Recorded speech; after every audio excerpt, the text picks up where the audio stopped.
Shalom, Bapa yang kekal. Yesaya 9 ayat kelima, sebab seorang anak telah lahir untuk kita, seorang putra telah diberikan untuk kita, lambang pemerintahan ada di atas bahunya, dan namanya disebut orang penasihat ajaib, Allah yang perkasa, Bapa yang kekal, Raja Damai. Saudara, beberapa waktu yang lalu muncul perdebatan yang tiada hentinya tentang Allah Tritunggal. Pengajaran yang begitu indah tentang hakikat keberadaan Allah yang sudah jelas dinyatakan di dalam Alkitab diutak-atik sedemikian rupa dengan dalih keesaan gereja yang tak jelas. Nah, salah satu argumen yang digunakan adalah Yesaya 9 ayat 5 ini. Karena disebutkan bahwa Yesus adalah Bapa yang kekal dalam terjemahan baru, sehingga pengajaran keesaan gereja menyatakan bahwa Yesus adalah Bapa. Saudara, betapa sempitnya pemahaman ini hanya karena disebutkan di ayat ini bahwa Dia adalah Bapa yang kekal tanpa menyelidiki apa maksud dari Bapa yang kekal dalam ayat ini.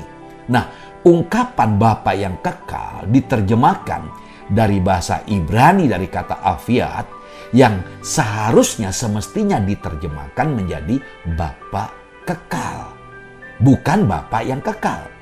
Nah, Alkitab dalam bahasa Indonesia terjemahan lama lebih akurat dengan menerjemahkan kata afiat ini menjadi Bapa kekekalan. Maksudnya adalah untuk menunjukkan di dalam Yesus ada kekekalan. Ada hidup kekal karena Dia adalah sumber kekekalan itu. Jadi ungkapan Bapa yang kekal tak menjelaskan bahwa Yesus adalah Bapa, tetapi Yesus adalah Bapa dari kekekalan itu. Nah, kita dapat bandingkan dengan pernyataan dalam Yohanes pasal 1 ayat 1. Pada mulanya adalah firman. Makin terang benderang keberadaan, hakikat dan kehadiran Yesus di luar ruang dan waktu. Nah, frasa ini menegaskan kekekalan Sang Firman, Sang Logos. Dia tidak memiliki awal pada dirinya sendiri.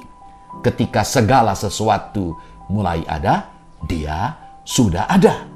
Rasul Yohanes menyatakan dalam Yohanes pasal 1 ayat 3 dan Yohanes pasal 8:58 mengatakan segala sesuatu dijadikan oleh Dia dan tanpa Dia tidak ada suatu pun yang telah jadi dari segala yang telah dijadikan.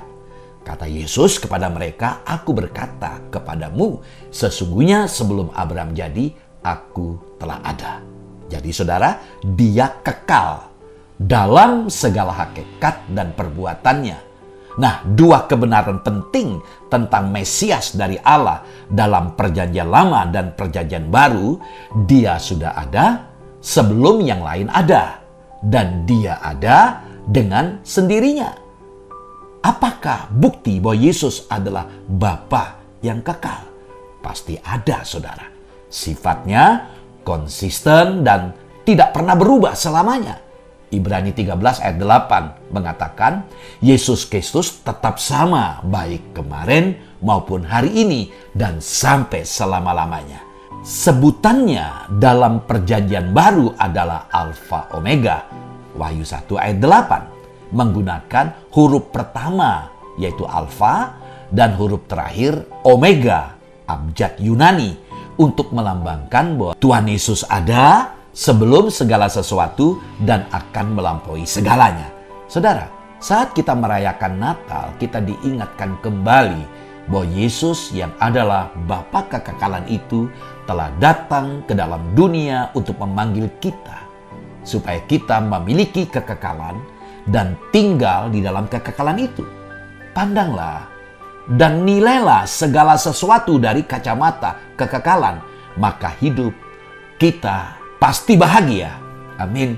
Selamat menjalani hari ini dengan penuh keyakinan Tuhan beserta kita. Amin.